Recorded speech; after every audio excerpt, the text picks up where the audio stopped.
So I've got a 94 Cadillac STS, and I got really bored, so I already knocked out half of it. But this kit is so easy, it's not even funny. It's what Strutmasters did at one time. They used to sell a coilover setup, but they couldn't get the spring ratios right. It was just a real pain to deal with because of the weight of the car. So they've since figured out what springs they need to do the back, because this car is independent rear suspension, and it's real simple. It's a matter of taking out that air shock, putting in the spring, and replacing the shock. So we're getting to it. I already loosened up my lugs, so I'm going to just pop these babies off.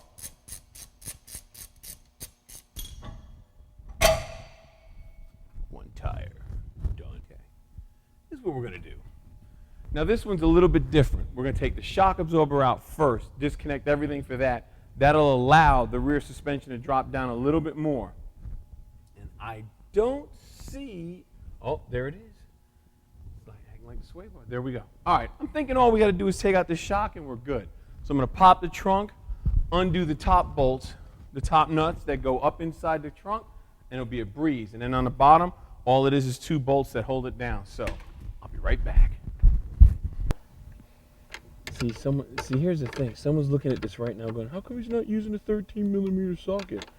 All you need is a deep one. I got 5 in my toolbox. Well, my answer to that is right now at this moment in my life, I can't find one.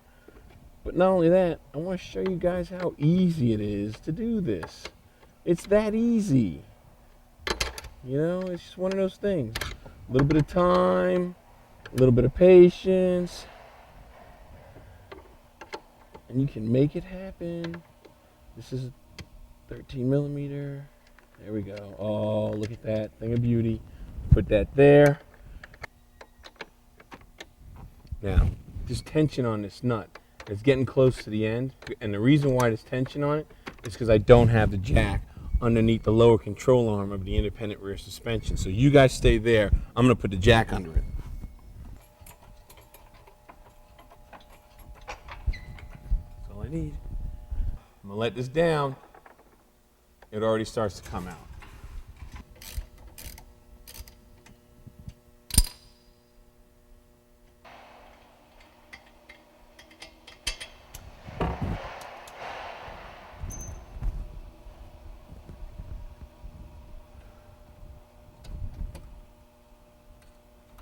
Now this is the airline. This is the airline to put air in that shock. This is an air-assisted shock. That's how they manage to maintain their ride quality on these cars. That's why they use a regular spring. There's a sensor here. Your switch. Let's see, how do we take this off? Oh, there's a plug back there. Now back there by where the control arm mounts, there's a plug. All we're going to do is we're going to reach up in there, disconnect that plug, and then we're going to leave it alone. And this is done. I mean, it essentially comes out. All right, now, that came out real easy.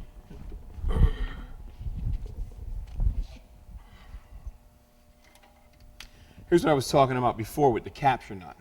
See how it wraps around and it goes all the way around? That way when you take it off and put it on, it actually locks against itself and holds it. But we won't be using that again. All right. We need a pry bar. I think we can just pop this right out. See what we get.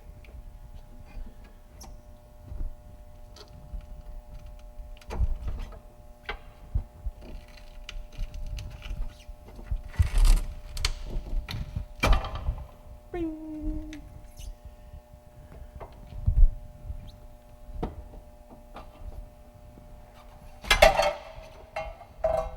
There goes our spring.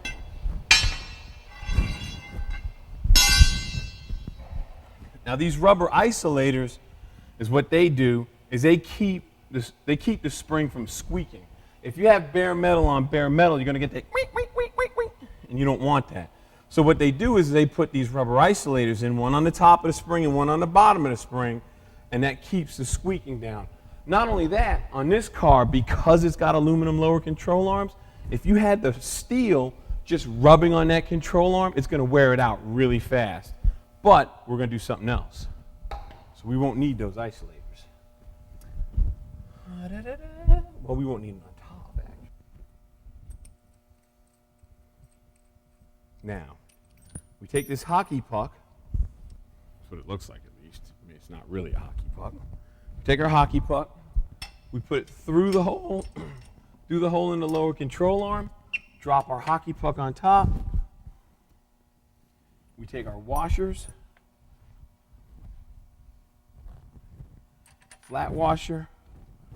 Lock washer. Nut. Now we tighten it all up. And the reason why we tighten it up is because we don't want it to move, because this piece locates the bottom of the spring. That's what keeps the spring from wallowing around and flying out like it's not supposed to and doing all kinds of things that you don't want it to do. Then, all we do is tighten it.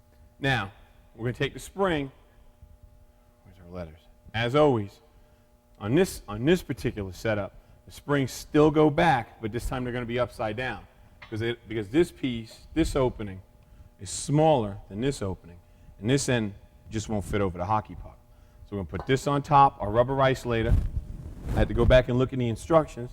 I said the wrong thing. We are going to use it over. Rubber isolator goes in. I got to get a better position.